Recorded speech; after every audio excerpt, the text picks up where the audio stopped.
What is this YouTube? What is this? This is sorry for the technical difficulties. This one, I don't know what's going on, but we're back and we're chill. The Suns had such a crazy game that it crashed my entire entire stream. I won MVP. Yeah. Holy! Oh my god! What an ending to a game. That was oh. I have my thoughts about this one. I have my thoughts. Uh, Greatest Suns game in a while. I think it's not greatest, but like funnest. Funnest, definitely one of the funnest Suns games we had in a while. All right, I have stalled way too much. Let's get this show on the road. What up, Suns fans? Suns get the overtime win against the Utah Jazz, sweeping the season series. In final score, Phoenix Suns 135 to the Utah Jazz's 127. A lot of fun and exciting, interesting things happened this game. This was quite a wild one. Sandwiched between a bunch of hope and despair that the Suns have been having in the news recently. But we'll talk all about that and more in just a few seconds. Kevin Durant delivers. Gorgeous move for Bradley Beal. Personally, I feel like that brother needed help. Devin Booker with the clutch three.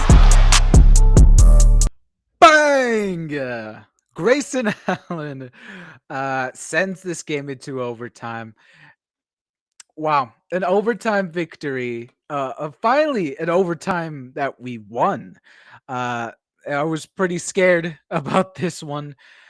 This game was quite such a weird one, just from beginning to end. All right, so first big thing problem that's the problem here is that KD and Bill was out. Uh, we looked good in that first half of OKC, and then injuries hit, and then trade deadline hit. So a lot of stuff for the Phoenix Suns has been going on, and for the better or for worse, the Suns came into this game looking pretty lowly. A bunch of injuries. I mean, you're missing two of your best guys out there in Bradley Beal and Kevin Durant. So someone's got to step up. Thankfully, we have I almost said Bradley Booker. Devin Booker on our side, who drops a new season high of 47 points against the Utah Jazz. He almost defeated this Jazz team single-handedly. This was quite a night from Book. I like the narrative of here where Shy dropped 50 on Booker, and then he says, I could do that. And then gets 47 against the Jazz the very next game. A very close one, but it's very clear that Book couldn't have done it by himself. As I'm pretty sure, don't quote me on this, I'm pretty sure he stayed out there for the whole fourth quarter. Um, yeah. Uh, a Book played over 49 minutes tonight. That is, oof, what? Uh, I really do think I don't remember a single point in the fourth quarter that Booker came out. He played the ending part of the third quarter, most of the fourth, and then the whole OT. Someone give this man a break. Jesus. And what's even worse for Book is this is a start of a back-to-back. Uh, do you realize that? We're facing Denver tomorrow. Uh, so hopefully Bradley Bill and KD will come back for that one, as it will be definitely be a concerning loss, or sure loss, I should say, if they don't. Booker needs some help. Get this man some help. He was doing it all tonight. I should mention he also got the double double, 11 assists. It's just a great night for Book. I mean, honestly, he could have gone for 50 if he wanted, but I think he just got a little too tired at the end there, playing like straight 20 minutes out on the court. This high octane energy, him being the main offense. I mean, they weren't helping him in that fourth quarter. And that's what ended up sending this game into overtime. There's a lot to say about the coaching staff this game. Um, but a lot of that coaching and the lineups out there just ended up leading this game back into sending this game into OT, unfortunately for the Suns. Um, Devin Booker, they were playing a lot of ISO, especially during the third. We hate ISO. That third quarter was looking beautiful with everyone swishing the ball around, swishing threes. Importantly, it was great. It was beautiful. And then they stopped doing that in the fourth. And it was that along with combination of the starting lineup that they had out there. I don't think the lineup we started this game with Nick Richards, Royce, Tyus, Grayson, and Devin Booker. They didn't have the greatest night. Jazz is a lengthy team, and that's a three guard lineup. They weren't doing that much, and it really looked like it was going to be pretty disappointing loss tonight. I've seen a lot of Suns fans already packing up their bags, ready to give Coach Bud a an earful about this lineup and this whole team. Um, I mean, totally deserved. Okay, that fourth quarter handled absolutely disastrous. No timeouts were called. The Jazz went on an 11-0 run, and we were sticking with our starting lineup, which was mid at best. We've seen it all game. That starting lineup that I just mentioned, they could not compare with Walker Kessler of Utah Jazz and Laurie Markkinen from also the Utah Jazz. Like they were allowing easy layups, putbacks, rebounds. It was just too small of a lineup to keep working. It did have some sparks, and I could see that's why Coach Bud continued playing them in OT and fourth quarter. But it was really streaky. It was up to the boys to put in the effort, and especially the fourth quarter when Devin Booker was on his last legs, exasperated, and not finding much else help from the teammates surrounding him. It was really bad, and you can see why this game went into OT. Well, I should say why this game went so close to becoming to a Jazz a win. But thank God the Jazz are playing the tanking game. And for some odd reason, Laurie Markkinen, when he goes to the line with the chance to put away this game, I believe they mentioned it on the broadcast. He just had to make a free throw that I believe would send this into a 2-point lead, put the Jazz up 2 points, and then just miss the second and rebound. That's all they had to do. That's all you had to do. Run out the rest of the clock that way. But nope. for some for some reason, he ended up making the free throw, allowing the Suns to get a timeout. And Grayson Allen, out of everybody who started this game, very cold. Uh, Grayson Allen had a roller coaster of a night in terms of his shooting. He started this game very cold. He was like 0 of 6 going to the rim and just playing his usual cutting offense that he likes to do, cutting right to the rim. But a turn around for Grayson Allen, who he got headbutted in this game. Ouch, first of all. And second, two threes within, I believe it was 6 seconds of the game left, or 8 seconds of the game. Amazing play, by the way, sending it to overtime. That was awesome. Grayson Allen, you're awesome. They wanted your name gone. They tried to trade you. This is why we don't trade Grayson Allen. I mean, I'd still trade Grayson Allen, but this is why we don't trade Grayson Allen. Have yourself a night, Grayson Allen. 21 points, hit some of the most clutchest threes. He even got some more threes in overtime.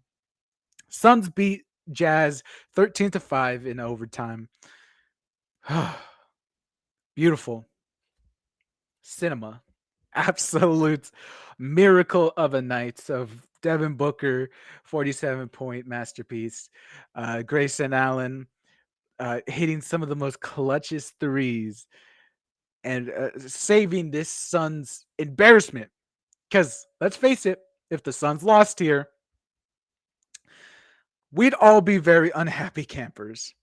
With the lack of Suns movement on deadline and Suns missing out on some players during deadline, uh, the constant news of the Suns being, uh, there's just a lot of negatives about this team. This is it's good to win. I'll just say that. It makes being a Suns fan a little more bearable. Um, so thank you, Grayson Allen, I guess. Awesome night. Other than Grayson Allen, there's not much other guys I would want to talk about from the starter lineup. Devin Booker and Grayson Allen are both of your headlines for tonight. Tyus Jones, I've had my cup of tea about Tyus Jones, man. He's a shooting guard now. If you're not he's not the point guard. He doesn't handle the ball. So that removes all of his roles on this team. He's not a defender. So he's just been assigned to this shooting role. And he went 4 of 11. He had 16 points tonight. I'll take it. It's better than 0 points, I guess. So whatever. Nice night, Tyus Jones. Nick Richards, a very great night. He ended up getting the double double, 12 points, 14 rebounds, and 4 blocks out there. Nick Richards clearly understood the message for tonight's game, and that was to show off his athleticism and hustle, as he had some great plays during the third quarter, especially. Um, it's just really great effort. Um, I don't know if I would have preferred him during the final minutes of this game. It's definitely length. We needed length down the stretch of this. I guess actually no. What am I saying? Yeah, he would have been a better choice than Mason Plumlee during the stretch of this game. I know Bud is trying to push this whole you got to earn your minutes type of deal, but how is Nick Richards supposed to prove his worth in clutch minutes when you don't give him a chance? It's just really questionable. I mean, I guess the one thing that they have over Nick Richards tonight is that he was a -10 on the floor every time he touched the floor. Um, and he had 2 personal fouls, so I guess that could have been it, and also the fact that I don't know, they use slippery hands. I don't know. Just give the man a chance, you know? I think, uh, it would shut up a lot of Suns fans that are arguing for Nick Richards to be in clutch minutes, if it doesn't work, but if it does work, we're all happy campers. As Mason Plumlee is once again the mystery of the stats, as he is a plus 17 tonight. That is a team high in the plus and minus category. So hate him, Suns fans, or not. But every time he touches the floor, he is an overall positive for this team somehow. Even though he doesn't look like it most of the time. So that's most of the starting lineup. The bench, I don't really have much else to say. I mean, we really dug into our bench this time. Damian Lee got some time to play. Uh, he was all right. Monte Morris got to play. He was all right. I mean, I see a lot of people talking about why Monte Morris isn't coming in for Tyus Jones a lot more. I mean, I don't have a defense for that. I really don't. I haven't seen Monte Morris. I mean, even though I've watched this whole Sun season from beginning to now, I still don't see the upside on Monte Morris. It's just he's always just been a blur to me. I don't know. I don't know. Ryan Dunn also got some minutes tonight, and here's a concerning factor. It's like ever since he took his injury, he got his injury, I believe, is when it started. He's had some odd minutes, and it's very weird. He's now even getting pushed out of the starting lineup, and that's even weirder. So I don't like to see our rookie just kind of fade into the lineup a little more, but I guess it just ruins our offense. I guess we're going really offense heavy as with the starting lineup. Ryan Dunn could be really hit or miss with his offense sometimes. He finishes well around the rim, just not always a cash from threes. So I that's my just kind of short answer on why I would think uh, he wouldn't play Ryan Dunn during these minutes. Um, Although he did fill the stat sheet up tonight, 3 rebounds, a block, and I did see when he came into the fourth or third, it was somewhere around then. He got like an energy step. He had one of the rebounds he got was like it's kind of a weird way to describe it, but like he wanted it. He went up and like grabbed it in the most emphatic way possible, and then on another play instance where a missed shot like rimmed out, Ryan Dunn once again like leaped emphatically trying to put it back in. So I mean he's definitely fighting out there and he's trying to prove his minutes, which is really great. And I hope they reward him with it very soon. Speaking of minutes being rewarded, here's our third lineup. I'm sure you guys have heard the news, but I bet you didn't notice the NFL rescheduling the Super Bowl 2 nights early, as apparently the Super Bowl was taking place in Phoenix once again with tonight's performance of Bowl Bowl. Oh, wait. Uh,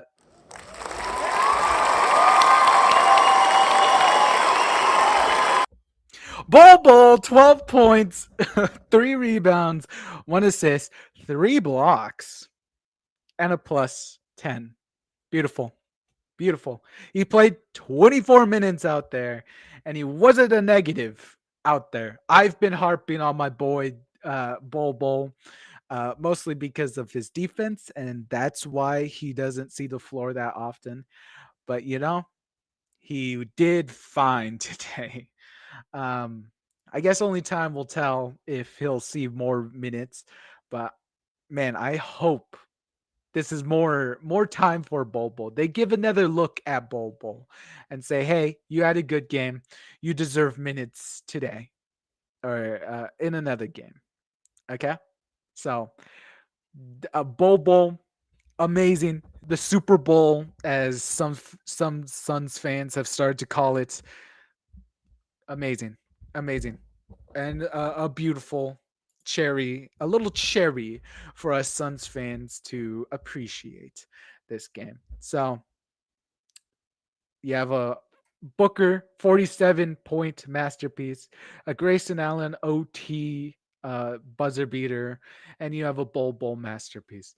What more could you want from a Suns win? We snap our 3-game losing streak as we get the much needed victory, as we are now back over 500. The 3-game skid has stopped as we are now 26-25 on the season amidst a bunch of other NBA teams that are also failing. So I guess we're still in this. It was definitely looking a little scary a while back. I mean, it's still scary. The Suns' upcoming schedule is gonna be tough, and only time will tell on how the Suns do. Um, yeah, I guess when we're starting to look into the broader scale of things, the Suns' only move they made this trade deadline, since it's officially past the Phoenix Suns. We got rid of Yusuf Nurkic. We gave up a first round pick. Yeah, not really the best Suns trade. We got two Charlotte players again. We got I forget their names. I'm not really accustomed to their names just yet. Just yet. I tried memorizing one.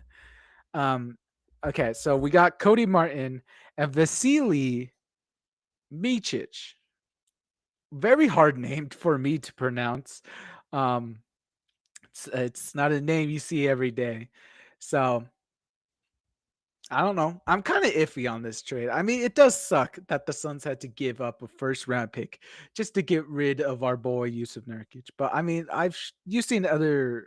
There's been news of this being a huge, like a money, financial good move. The fact that we saved some big money up to 130 million, I believe, just from moving Nurk. And if we waive Cody Martin and Vasily Micic next season, we're going to save even more and probably get down into the second apron. But those are a lot of words that I don't mess with often. So I guess a great financial move. Um, I don't know. It doesn't really solve the Suns' main issue of defense. And when you look around the West and all their groundbreaking moves, I look at it, it's a little concerning. Um I guess only time will tell and how the Suns come basically prepared to each of these upcoming games will decide the future. So, speaking of that future, we will be seeing you here tomorrow. This is the front of a back to back. And honestly, quick tangent, uh ESPN missed here. They removed this. They initially had this as an ESPN national game, Suns versus Jazz. But then they removed it and they then gave it to a Lakers Pacers game because of Luka Doncic. So that didn't end up happening because Luka's still injured, and the Suns and Utah had probably one of the most exciting games. So another common ESPN L. That's pretty great. Anyway, next Suns game time is literally tomorrow. That will be February 8th against Denver in our house once again. And that will be the third to final games that we play before we reach All-Star break. So we get a break from Suns disappointment for about a week before we inevitably return to the hardest portion of the Suns' remaining schedule. So great. We'll be there. I'll be there to cover the Suns and more for the rest of the season. Enjoy your Suns win tonight. Have a nice night, everybody. We're wrapping it up here. Hey, if you like this content, please remember to like, comment, subscribe. It all helps. And stay tuned. We do have a special appearance coming after All-Star break. Let it be known, someone on this channel is coming back after All-Star break. Ooh. All right. Stay tuned, folks.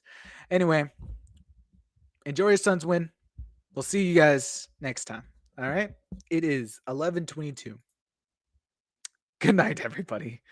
Kevin Durant delivers. Gorgeous move from Bradley Beal. Personally, I feel like that brother needed help.